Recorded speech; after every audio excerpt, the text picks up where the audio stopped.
अस्सलामुअलैकुम दोस्तों, welcome to MBN voice media. आपको बता दूं कि हमारा ये चैनल है और मियां भाई न्यूज़ के चैनल हमारे ही है। इसके अलावा दूसरे चिंदी चैनलों से हमारा कोई लेना देना नहीं है।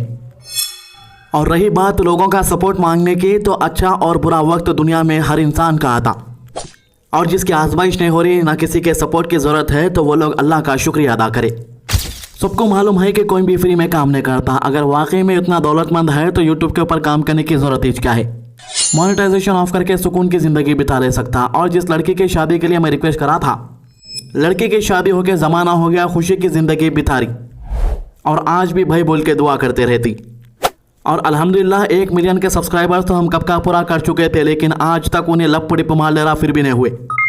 खैर, अब ज़्यादा इंपॉर्टेंस नहीं देना किसी को भी, तो आज के अपडेट्स के बारे में बात करेंगे। हैदराबाद के ओल्ड सिटी में एक बार फिर से पॉलिटिकल बयानबाजी गर्म होती जा रही है। Union minister of state for home affairs यानी बंडी संजय ने लोगों से अपील की है कि वो ओल्ड सिटी वापस आए, और उसे वादा किया है कि उनकी हिफाजत का पूरा इंतजाम किया जाएगा। अच्छा, यानी इन्हें जो है गैर मुस्लिमों से रिक्वेस्ट कर रहा है कि आप लोग ज्यादा से ज्यादा तादाद में आके ओल्ड सिटी के अंदर सेटल हो जाओ, आप लोगों की हिफाजत मैं कर दूंगा। तो इसको नहीं मालूम है कि लाखों के लोग हमारे हिंदू भाई ओल्ड सिटी के अंदर भाईचारे के साथ अपनी जिंदगी गुजार रहे। तो इन्हें बोल रहा है कि जबरदस्ती कुछ लोगों को मजबूर करके वहां पर से निकाले गए थे। अरे भाई, जाके जरा एक या दूसरी दुकान चेक कर, गैर मुस्लिम की दुकान है, वो भी आराम से उन्हें परपोतों की जिंदगी गुजार रहा। उन्हें यह भी बोल रहा है कि उसकी बीजेपी की पार्टी तेलंगाना में सरकार बनाती है तो हिंदू के फेस्टिवल और मंदिरों के लिए पूरी फंडिंग और सपोर्ट दिया जाएगा, ताकि लोग अपने रीति रिवाज को फखर से मना सके। बोनाल के फेस्टिवल के मौके पर लाल दरवाजे मंदिर में मीडिया से बात करते हुए सेंधी संजय ने हुकूमत पर इल्जाम लगाया कि हिंदू फेस्टिवल को नजरअंदाज किया जा रहा, जबकि ऑलरेडी फंडिंग दे दी भी हमारे चीफ मिनिस्टर रेवंत रेड्डी अन्ना। अब जरा सोचो, जो लोग टैक्स दे रहे, टैक्स के पैसे ऐसे फेस्टिवलों के अंदर खर्चा करेंगे तो फिर डेवलपमेंट कहां पर से होगा। इसका कहना है कि जो लोग ईमानदारी से टैक्सेस भरते हैं, उनके धार्मिक हकूक इस तरह से तौहीन नहीं होने चाहिए। वहीं इस दौरान बंडी संजय ने भाग्यलक्ष्मी मंदिर का भी जिक्र किया। इसने कहा कि चार मीनार के पास वाक़ है यह मंदिर। इसने दावा किया है कि अब हैदराबाद में कोई भी पॉलिटिकल लीडर या सेलिब्रिटी आए तो ये पहले यहाँ दर्शन करता है। ये रिवायत इसके मुताबिक बीजेपी ने शुरू की। याद रहे कि 2021 में जब बंडी संजय तेलंगाना बीजेपी का प्रेसिडेंट बना, तो इसने अपना प्रजा संग्राम यात्रा भी यही मंदिर से शुरू किया था। तो कल भी वो बोनाल का फेस्टिवल में भाग्यलक्ष्मी मंदिर पहुंचा और वहां पूजा की। भाग्यलक्ष्मी मंदिर चार मीनार के अंदर है, जो इलीगल है, ASI वाले पहले बोल दिए। तो हैदराबाद में ये साल भी बोनाल का जो फेस्टिवल धूमधाम से मनाए। शहर के कई मंदिरों में भक्तों ने शामिल होकर परंपराओं को जिंदा रखा। अब जो लोग बोल रहे कि कांग्रेस पार्टी ये साल जो है कोई भी पैसे नहीं दी, बोल के आपको बता दूं कि बोनाल सेलिब्रेशन के लिए 20 करोड़ रुपए सैंक्शन किए हैं कांग्रेस की सरकार ने, लेकिन जानबूझ के लोगों को भड़काने के वास्ते बंडी संजय ऐसा बयान दे रहा। ओल्ड सिटी के हवाले से इसका कहना है कि लोग दहशतगर्दी के सबब से निकल गए थे। एक नाजुक और कंट्रोवर्शियल इशू है जिसका असर हैदराबाद के सियासी और समाजी माहौल पर पड़ सकता। भड़काऊ बयान दे रहा ओल्ड सिटी को लेके इन्हें। तो इसी पॉलिटिकल हवा में एक और अहम बयान आया तेलंगाना के पुराने IT मिनिस्टर और BRS के वर्किंग प्रेसिडेंट KT रामाराव की तरफ से। जयपुर में टॉक जर्नलिज्म के इवेंट में शामिल होते ही इन्होंने कहा कि पार्लियामेंट के डिलिमिटेशन यानी सीट रेडिस्ट्रीब्यूशन का फैसला सिर्फ पॉपुलेशन के हिसाब से नहीं होना चाहिए। KTR का कहना है कि अगर सिर्फ आबादी देखी गई तो हिंदू हार्टलैंड वाले स्टेट ज्यादा सीट हासिल करेंगे, जबकि साउथ इंडिया जहां पॉपुलेशन कंट्रोल हुआ है उनको सजा मिल जाएगी। इन्होंने मिसाल दी है कि केरला ने 1950 के बाद सिर्फ 69% पॉपुलेशन ग्रोथ देखी है, जबकि उत्तर प्रदेश में ये ग्रोथ 239% तक गई है। अगर अब इसी बेस पे डिलिमिटेशन होता है तो पॉलिटिकल इम्बैलेंस क्रिएट होगा। इन्होंने ये भी कहा है कि आज मुल्क में एक जबरदस्ती हिंदी थोपी जा रही है, जबकि इंडिया को अपना ही नेशनल लैंग्वेज नहीं है। देश में 22 ऑफिशियल और 300 से ज्यादा अनऑफिशियल जुबानें बोली जाती। हर जुबान एक पहचान है, एक कल्चर है। KTR ने कहा, मैं तुम पर तेलुगु नहीं थोपता तो तुम मुझ पर हिंदी क्यों थोपते हो। ये इनका जबरदस्त जवाब था उन लोगों को जो हिंदी को जबरदस्ती राष्ट्रीय भाषा बनाना चाहते। KTR ने इलेक्टोरल रोल्स में हो रहे बदलाव पर भी सवाल उठाए, खासकर बिहार में जहां 5 लाख से ज्यादा वोटर्स के नाम हटा दिए गए। इनका कहना था कि ऐसा काम देश के जमहूरी बुनियाद को कमजोर करते।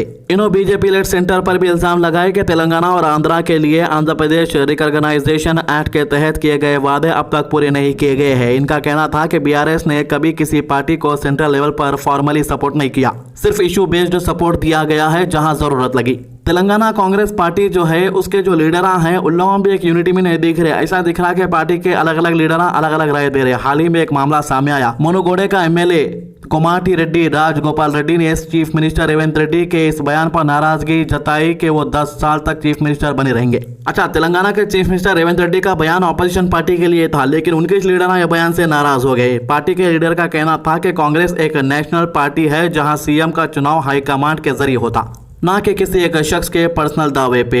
उन्होंने कहा कि तेलंगाना कांग्रेस को किसी की पर्सनल जागीर नहीं बना दिया जाना चाहिए। तो एक कांग्रेस का एमएलए चीफ मिनिस्टर को निशाना साधते हुए बोल रहा है कि तुम अपनी जागीर नको समझो, जो बयाना तुम दे रहे मुंह को आया बोले जैसा। और जहां पर भी इलेक्शन हो रहे हैं वहां पर एमएलए की टिकट भी पूरा ऐन मौके पे कांग्रेस की पार्टी दे रही है। अब इलेक्शन जहां पे होना है 1 महीने के पहले से मालूम होता अपन को कि किसको टिकट मिलने वाली है, उससे पहले तो खाली न्यूज़ चलते रहते समझो। वहीं इसी बीच मुल्क में चल रहे सियासत को लेकर एआईएमआईएम के प्रेसिडेंट असदुद्दीन ओवैसी भी पीछे नहीं है। इन्होंने सेंटर से सवाल किया कि जब आप बिहार में इलीगल बांग्लादेशी और रोहिंग्या इमिग्रेंट्स का डेटा रखते हैं तो आपको ये कैसा नहीं मालूम कि 4 पाकिस्तानी आतंकी कश्मीर से पहलगाम तक कैसे पहुंचे और 26 हिंदू लोगों को शहीद कर दिए। तो असदुद्दीन ओवैसी ने जम्मू एंड कश्मीर के एलजी मनोज सिन्हा को भी तनकीद का निशाना बनाया और कहा कि अगर आप जिम्मेदारी ले रहे हो तो आपको रिजाइन कर देना चाहिए। बड़े भाई, आज तक भी नहीं मालूम कि बॉर्डर क्रॉस करके कुछ लोग इंडिया के अंदर आ जाते, वो भी खतरनाक हथियारों के साथ, और इंडिया के बेकसूर लोगों को मार देते वो लोग बंदूक की गोलियों से, नाम पूछ के, उनका मजहब पूछ के। देखिए, नाम पूछना, मजहब पूछना, यहाँ पर इंडिया के अंदर उन लोगों को मालूम है कि मुसलमानों की आबादी ज़्यादा है, अगर से हम नाम पूछ के मारेंगे तो इंडिया का माहौल ख़राब होता है। इंडिया का प्राइम मिनिस्टर मोदी खुद बोला ये बात कि वो लोग जिस तरीके से आके नाम पूछ के मारे, जानबूझ के ऐसी हरकत करे, कई के वास्ते बोले तो इंडिया के अंदर माहौल ख़राब होना बोल के। तो एक तरफ अमित शाह हमारा होम मिनिस्टर जो है ये दावे करता कि हमारे बॉर्डर पर अगर परिंदा भी पर मार लिया तो उसकी सारी डिटेल्स हमारे तक पहुंच जाती, हमारे पास उसकी इन्फॉर्मेशन आ जाती। असम, हैदराबाद के अंदर जो है छापे मार के कई लोगों को पकड़ के इल्जाम लगा रहे कि तुम बांग्लादेश से यहाँ पर आए, तुम फलाने मुल्क से यहाँ पर आके जिंदगी गुजार रहे बोल के। लेकिन पहलगाम के अंदर जो वाक़या हुआ वो भी इतना बड़ा वाक़या कि वो न्यूज़ इंटरनेशनल लेवल तक पहुंच गई थी, लेकिन आज तक भी कुछ सबूत नहीं मिला। यानी कि जो लोग यहाँ पे रहे सारी डिटेल्स है तुम्हारा दूसरे मुल्क से आके रह रहे सो, लेकिन जो मार के गए उसकी डिटेल्स नहीं है। तो इसी बात को लेकर असदुद्दीन ओवैसी ने कहा कि अप्रैल 22 को पहलगाम में हुए हमला एक नेशनल ट्रेजेडी थी जिसका बदला ऑपरेशन सिंदूर के जरिए लिया गया, लेकिन जब तक उन 4 आतंकियों को पकड़ा नहीं जाता तो ये जो ऑपरेशन है, ऑपरेशन सिंदूर बोल के, ये ऑपरेशन चलते रहना। इन्होंने कहा है कि जब तक ये आतंकी कानून के कटघरे में नहीं लाए जाते इनका सवाल उठता जारी रहेगा। अब कांग्रेस पार्टी भी बोल रही भाई कि जो लोग 4 लोग यहाँ पे घुस के मारे उन लोगों को पकड़ के तुम लाओ और ऑपरेशन सिंदूर जारी रखो। ये गिव अप करने का टाइम नहीं है, उन लोगों को सजा मिलना जरूरी है जो गलत काम करे।